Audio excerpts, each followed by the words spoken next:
Hey, what's up guys? Today, I'll show you a fantasy horror film, Gogol, Part 3, Terrible Revenge.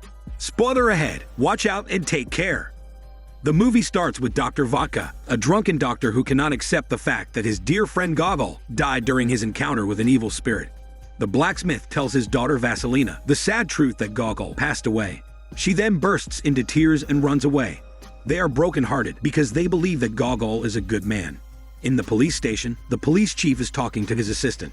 His assistant informs him that he has already found a place where they will secretly bury Gogol's body. The police chief believes that Gogol is associated with the woman hunting Horseman because he's the one who suggested hiding those women on the farm where they got killed. Gogol's old servant talks to the police chief. Because of his request, the police chief allows a priest to pray for Gogol's soul in the graveyard. Oksana, a ghost who shows her ghostly love in Gogol, goes to the place where his body lies. Oksana wonders where Gogol is, because his soul isn't among the living nor the dead. The next day, Lisa, Gogol's hormone favorite, attends Gogol's funeral together with her husband. Dr. Vodka wants to say his final words before burying Gogol, but the police chief interrupts him. After a while, Vasilina arrives, screaming that Gogol is still alive. The police chief is in a hurry to avoid commotion, because the families of the murdered women are about to come, and they are all blaming Gogol for the death of their loved ones. Meanwhile, Gogol wakes up in the afterlife and sees his father who keeps apologizing to him. Soon after, a bandaged man appears, saying that Gogol's father is burning in the fire of hell because of him, which confuses Gogol a lot. Gogol then wakes up in the real world. Everyone is shocked as he gets up from the pit. Immediately, they bring Gogol to his hotel room. Dr. Vodka explains that Gogol's resurrection isn't a mystery, because it's simply a 2-day lethargy where he fell into a deep sleep. Lisa leaves anxiously, as if something is bothering her. Soon after, the police chief arrests Gogol and informs him that the women he suggested hiding on the farm were killed by the evil Horseman. Gogol cannot believe his ears. He then remembers that he mentioned their plan to Lisa's husband, as he persuaded him to send Lisa and the other woman to the farm for shelter. However, the police chief doesn't believe this smelly bullshit, thinking that Gogol just wants to put the blame on Lisa's husband because he likes Lisa. Gogol then concludes that Lisa's husband is the evil Horseman. In the river, Lisa's husband approaches Oksana. She's surprised because she's a ghost, and people can just see her if she wants to. He tells her not to be frightened, because he's there to offer her a deal. He wants her to keep Gogol away from the village. In return, he'll bring her back to life, so that she can easily win Gogol's heart. However, every good thing has its price, and whoever chooses to undergo the ritual of resurrection will go straight to hell after life. Oksana is hesitant to accept the offer, because she knows that Lisa and Gogol are in hormone affection with each other. But Lisa's husband assures her that Lisa will not get in her way again. Eventually, Oksana agrees. In the evening, the police chief's assistant questions his decision to detain Gogol and his servant, because he believes that he isn't the killer. In fact, the killings happened even before Gogol arrived in their village. However, the police chief is convinced that Gogol planned everything to mislead them in this case. In the prison, Gogol is confused when his servant tells him that he might not be able to conquer death for the 3rd time. The servant doesn't have any choice but to tell Gogol the secret that he's been hiding for a long time. It's then revealed that Gogol was dead when he was born, and in order for him to live, his father gave his life to the bandaged man. Later that night, out of anger, people go to jail to burn Gogol to avenge the murdered women. The police chief tries to stop them, but he loses consciousness when a man throws a stone that hits his head. The blacksmith tries to save Gogol, but the people hit him, causing him to faint. When Vasilina looks up and whispers, it suddenly rains heavily, causing the fire to die. But as soon as she collapses, the rain stops. Since the fire is already out, the people just hang Gogol. Instantly, when the rope is put around his neck, Gogol gets the vision that the Horseman is Lisa's husband and his next victim would be Lisa. The detective, who they thought had been killed by the Horseman, arrives and rescues Gogol. He threatens the people that if they don't stop, he won't hesitate to shoot them. In fear, the people leave one by one. Thereafter, the detective tells them that when the witch died, he went to her house to investigate further. But the Horseman arrived and fought with him, then vanished when the fire started. Everyone assumes that he's burned to death, so he just goes with the flow and watches from afar. It's known that the Horseman kills during the holiday, and the next will be in 3 days. But the detective says that they're mistaken, because the closest holiday is that very night. Because of the evidence, they assume that Lisa's husband is the Horseman, so they immediately go to his mansion. Meanwhile, in the cave, the Horseman starts to resurrect Oksana. When the Horseman touches her heart, water flows from her mouth. That same night, Gogol and his team go to Lisa's mansion, searching for her and her husband. After a while, a bird structure similar to what he saw in his vision captures Gogol's attention. When he touches it, a secret passage leading to a cave opens suddenly. Thereafter, they see the unconscious Oksana, but Lisa's husband suddenly arrives and drives them away. As soon as he raises his gun, the police chief shoots him, killing him instantly. They are confused by the sudden situation because they don't expect that the muscular horseman could be killed by just one bullet, even with his muscles being bulletproof. Later on, Oksana comes to life, but suddenly, the real horseman arrives and kills her. After he kills Oksana, everyone is shocked that the horseman transforms into Lisa. It's then revealed that 163 years ago, Lisa and her elder sister are heartbroken when they find out that their father had been killed in the war by the warlock, who is said to be a sorcerer. The siblings go to the forest to seek the old witch's help to avenge their beloved father. According to the old witch, there's one way to subdue the warlock. It's to lock his neck with the enchanted ring. When the ring is around his neck, he'll lose his supernatural power and will become mortal. Before they leave, the old witch warns them that if they use the enchanted ring for revenge, God will punish them, and they will experience all kinds of sufferings.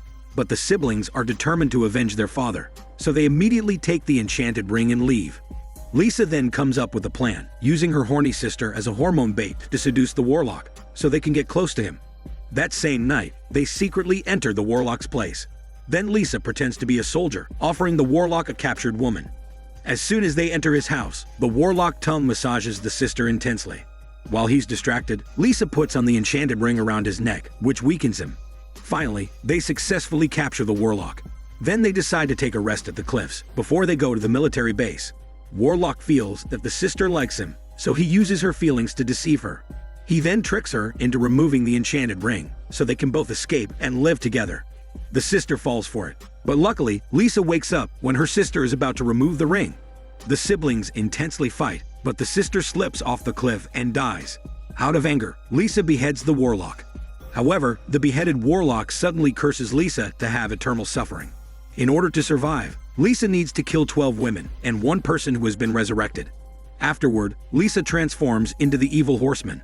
It turns out the clue 12+1 that Gogol found in the previous episode represents 12 women and one resurrected person. Lisa explains to Gogol that she has to hunt and kill the women for her own survival. However, she can't finish her words because the detective immediately locks the enchanted ring around her neck. Soon after, the detective orders Gogol and the police chief to bring the dead bodies outside. He also asks them to get a carriage because he needs to send Lisa to their main office. Finally, Vasilina wakes up, but his father gets angry when she mentions that she called the rain to put out the fire to save Gogol. Suddenly, Vasilina tells her father that her doll is asking why he's angry. The blacksmith then breaks the adult doll, as he mentions that it cannot speak because it's just a bunch of straw. Vasilina gets very upset about that. The detective starts to interrogate Lisa. It's then revealed that the man they killed isn't really Lisa's husband, but just her servant who makes potions to help Lisa maintain her human form, which will otherwise collapse into the horseman form. He falls in love with Lisa, but she cannot return his love, so he just pretends to be her husband and stays by her side until the end. Meanwhile, the police chief's assistant is talking to an old maid at the restaurant. The old maid takes advantage of the assistant's intoxication and asks for information about the case. The old maid seems to have a hidden agenda because she gets the assistant drunk for the case information. Later that night, the blacksmith and Dr. Vodka find that Vasilina is missing, so they look for her in the woods. Soon after, they find Vasilina surrounded by birds. Vasilina apologizes to her father for being a witch. Instantly, the blacksmith hugs Vasilina as he tells her that he loves her dearly. Then he gives her the adult doll back. Thereafter, Vasilina says that her doll tells her they need to save Gogol and the police chief because they are in danger. As the interrogation continues, the detective explains to Lisa how he's able to find out the horseman's murder pattern. 60 years ago, the horseman killed 13 women, and the 13th victim is a greasy woman who once died from accidentally choking a cherry stone. But a few minutes later, she came back to life when a man shook her hard, causing the cherry stone to come out. However, she was murdered after a month. Then 30 years ago, the same murder pattern happened again. 13 women were killed, and the 13th victim is a young woman who once died from being struck by lightning, but she miraculously came back to life after 30 minutes. However, she was murdered after 2 days. From that, the detective realizes every 30 years, the Horseman will kill 12 women and 1 resurrected person. He then brought Gogol with him in the village to use him as bait, since he was dead at birth but also somehow brought back to life. But for some reason, the Horseman wouldn't take the bait.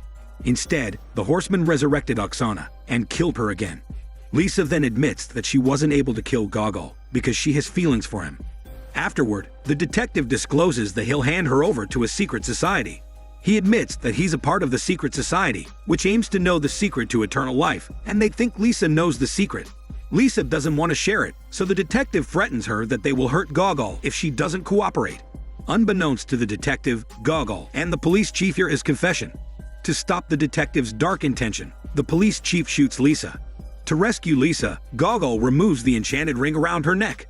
She then transforms into the Horseman again and fights against the detective and the police chief. She throws the detective, knocking him out. Then she stabs the police chief in his hand.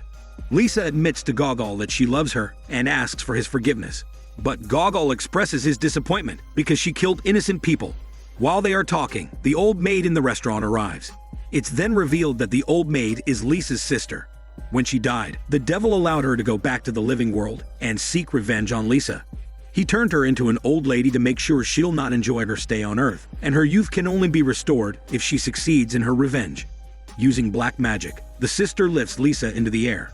She says that she'll kill Gogol, just like how Lisa killed her beloved warlock. Right then, Vasilina and some others arrive at the mansion. However, Vasilina locks the door and prohibits the muscular men from going inside with her, possibly because it's too dangerous for those men's muscles. The police chief tries to stop Lisa's sister, but she kills him with black magic. Then she stabs Gogol and knocks Lisa to the ground. Gogol pleads with Lisa to transform into the Horseman and use her power against her evil sister so she can survive. But Lisa refuses. Instead, she uses her power to heal Gogol. Unfortunately, the sister brutally beheads Lisa. When she is about to kill Gogol, Vasilina arrives, and her doll rushes to help, causing the sister to be set on fire and have her face burned. While the sister is distracted, Gogol takes the enchanted ring and locks it around her neck. Then the detective suddenly praises Gogol for arresting Lisa's evil sister. He even offers Gogol a position in the secret society, but he refuses because he doesn't want to be associated with someone like him. Gogol wants to kill the detective, but he doesn't want his hand to be stained with blood. In the morning, before the detective leaves with Lisa's sister, he reminds everyone to keep everything secret, or else they'll be punished by the secret society. Afterward, they sadly bury the police chief, and Gogol and Atone bid goodbye to each other. Gogol is brokenhearted as he goes back to the city. One day, as he stares at Lisa's brooch, his passion for writing returns. He then writes a book about his adventures in the mysterious village, which becomes a hit later. The movie ends at Gogol's book signing, where a witch shows up. When she's about to hurt Gogol, a critic whom Gogol fears arrives and stabs the witch. The critic knows that Gogol is aware of the secret society, so he asks him to be a part of their fraternity that fights against it. Gogol agrees eventually. This is Daniel CC Movie Channel. Stay safe and enjoy your day.